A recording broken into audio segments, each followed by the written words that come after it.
আজি এটা বৰ ডাঙৰ কথা গম পালোঁ দেই। আমি ভাবি আছিলোঁ কি খাপলাংকাই কোন হয়। আজি সেই মেঘালয়ৰ বাটিয়া উপমুখ্যমন্ত্ৰী আহিছে আৰু উপমুখ্যমন্ত্ৰী আহি পেলাই মুখ্যমন্ত্ৰীৰ লগত দেখোন কথা নাপাতি পেলাই এই খাপলাংকাইৰ লগত কিহৰ বৈঠক। তাৰপিছত চালোঁ নিউজ চাই আছোঁ নাপাওঁ মানে খাপলাংকাইক দেখোঁ, কথা বতৰা পতাও দেখোঁ, কিন্তু খাপলাংকাই কোন হয় সেই কথাটো নাজানো।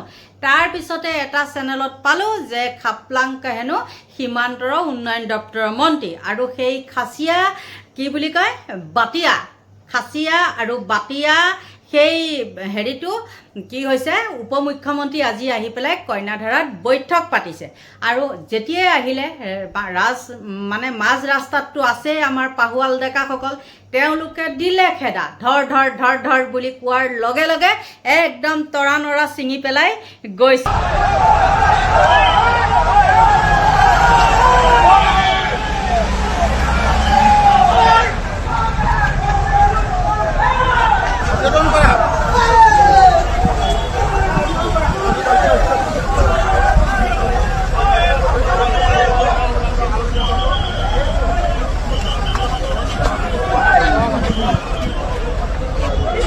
মেঘালয়ৰ উপমুখ্যমন্ত্ৰীগৰাকী আহি উপস্থিত হৈছে জোৰাবাটত।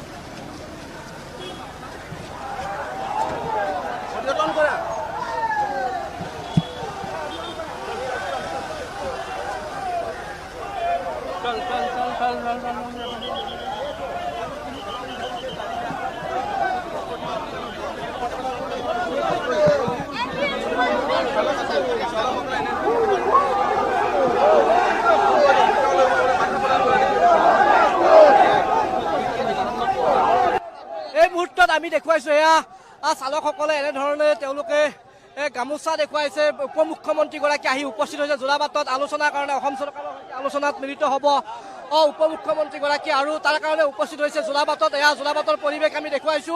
মেঘালয়ৰ উপমুখ্যমন্ত্ৰীগৰাকী আহি উপস্থিত হৈছে জোৰাবাটত আৰু আমি জোৰাবাটৰ পৰিৱেশটো দেখুৱাবলৈ চেষ্টা কৰিছোঁ। এয়া উপমুখ্যমন্ত্ৰীগৰাকীৰ বাহন ওলাই গৈছে। এই মুহূৰ্তত আমি এই দৃশ্য দেখুৱাইছোঁ।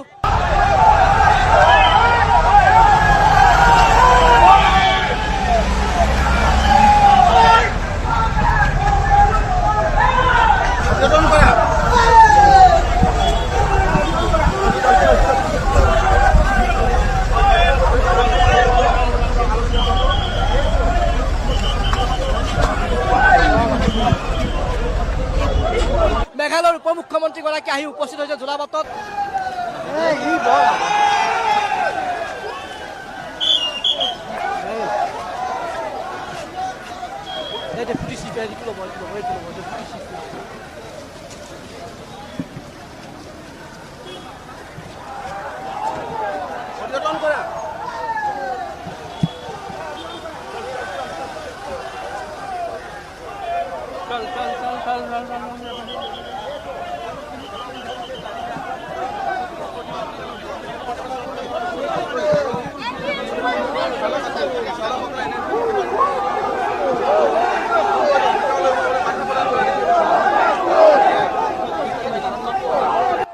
এই মুহূৰ্তত আমি দেখুৱাইছো এয়া চালকসকলে এনেধৰণে তেওঁলোকে গামোচা দেখুৱাইছে। উপমুখ্যমন্ত্ৰীগৰাকী আহি উপস্থিত হৈছে জোৰাবাটত আলোচনাৰ কাৰণে, অসম চৰকাৰৰ সৈতে আলোচনাত মিলিত হ'ব উপমুখ্যমন্ত্ৰীগৰাকী আৰু তাৰ কাৰণে উপস্থিত হৈছে জোৰাবাটত। এয়া জোৰাবাটৰ পৰিৱেশ আমি দেখুৱাইছো।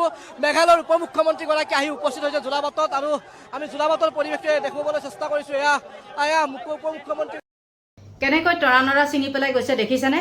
লাষ্টত যিয়ে নহওক মানে ইয়াতেই নেচ পেলাবলগীয়া হ'লেই, সিহঁতে আহি ইয়াত নেচ পেলাবলগীয়া হ'ল। কিহৰ কাৰণে?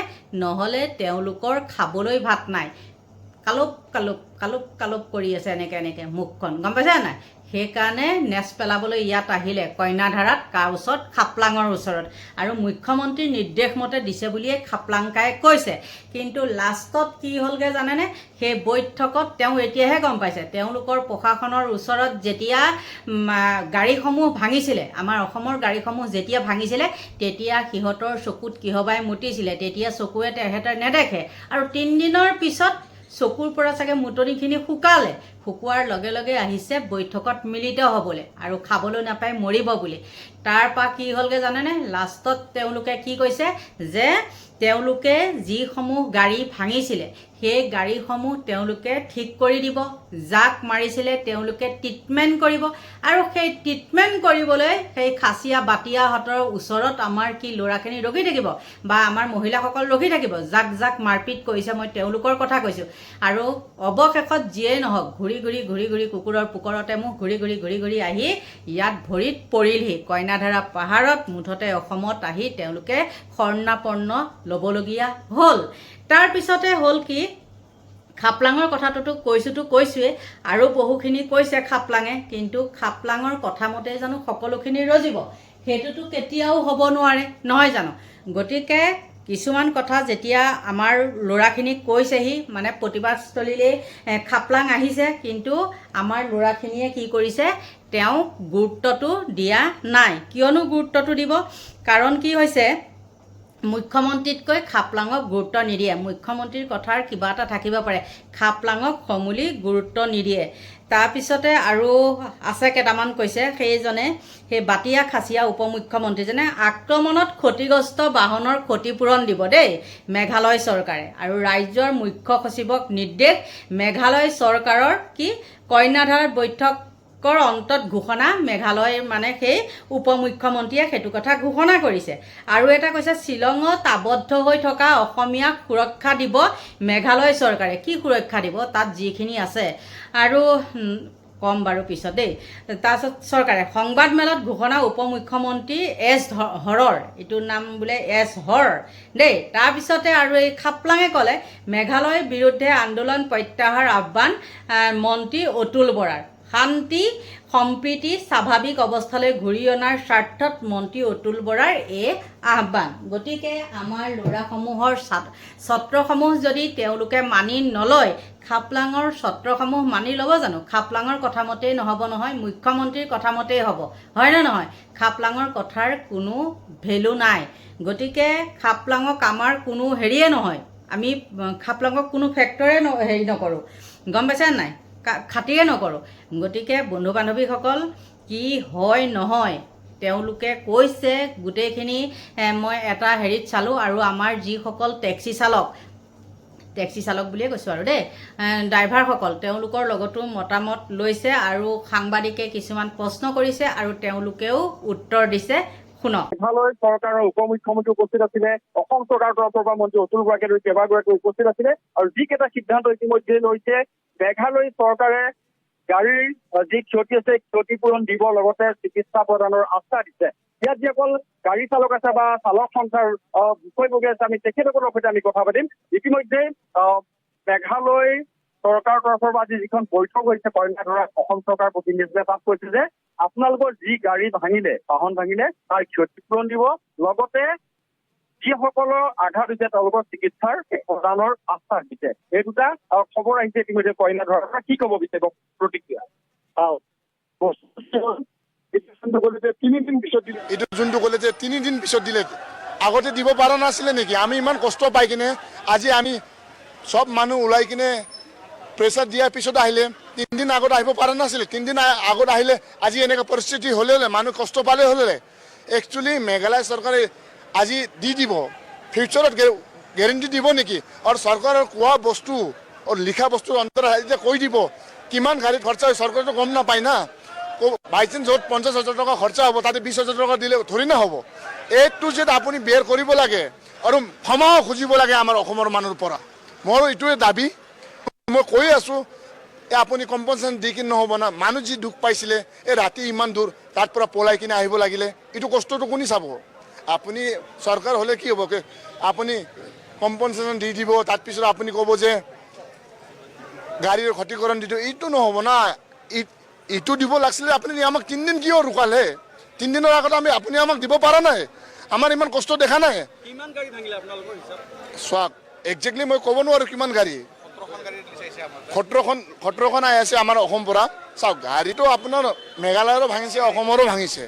পৰা আপোনাৰ মেইন কথা কি, পুলিচে কি কৰি আছিলে যেতিয়া গাড়ী ভাঙাই আছিলে আমাৰো ইয়াতে প্ৰটেষ্ট হ'ল 3 দিন পৰা আপুনি দেখা পাব নেকি এটা গাড়ী ডেমেজ হোৱা কিয় আমি ভাইলেন্সত নাযাওঁ বাট মেঘালয় যেতিয়া প্ৰটেষ্ট হয় সেনেকৈ খালি ভাইলেন্সত যায় এতিয়া ইমান আৰামত আহি কিনে কৈ দিলে যে আমি যি হৈছিলে কম্পনচেশ্যন দি দিম আৰু মেডিকেলৰ ট্ৰিটমেণ্ট দি দিম যোৱা বছৰো কৈছিলে এইবাৰ আমি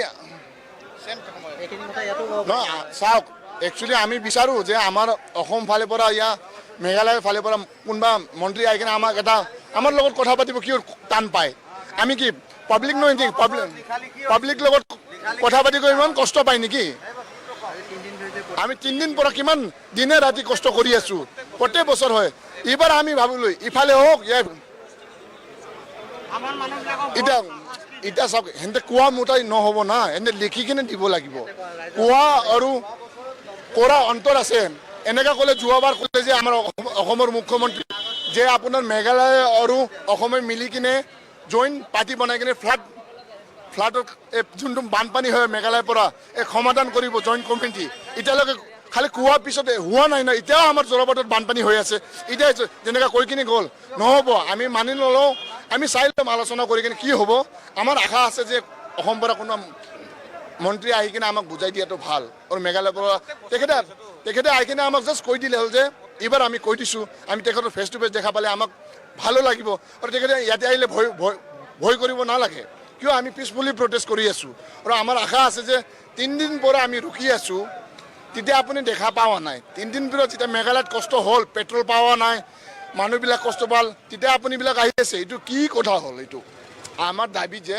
আপুনি আহক আপুনি আমাৰ লগত আহি কিনে কথা পাতক না ফিল্ডত যোন মানুহবিলাক আছে কিমান কষ্ট পাই আছে মই এইটোৱে ক'ম আৰু আশা আছে আমাৰ মুখ্যমন্ত্ৰী কিবা তেখেতৰ ফালৰ পৰা কিবা চাই দিব সুৰক্ষা আজি চাওক আজি চিকিউৰিটিৰ কথা ক'লে আজি যেনেকৈ মেঘালয় ডিপ্টি CM আহিল আমাৰ অসম পুলিচে কিমান দিলে চিকিউৰিটি যেতিয়া আমাৰ মেঘালয়ত যেতিয়া আমাৰ অসমৰ মানুহ গৈছিলে মাৰ খাওয়াৰ টাইমত মেঘালয় পুলিচ কি কৰি আছিলে মেইন পইণ্ট মোৰ এইটোৱে মেঘালয় পুলিচ কি কৰে যেতিয়াও চাওঁ আমি আন্দোলন হয় আমাৰ অসমৰ মানুহ মাৰ খায় আৰু মই এইটো ক'ব খুজি আছোঁ আপুনি